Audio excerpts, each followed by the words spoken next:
İndi ya onu sana atınca. Atın dedim o.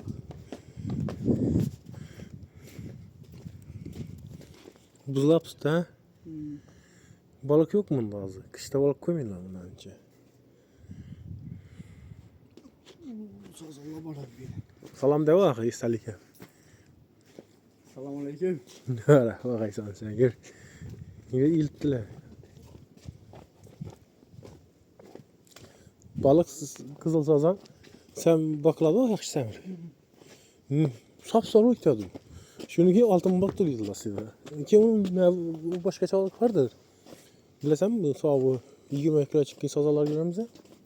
Sar 20 kilosunu görmedim. sarsan telefonlarda görelese sar sazanları.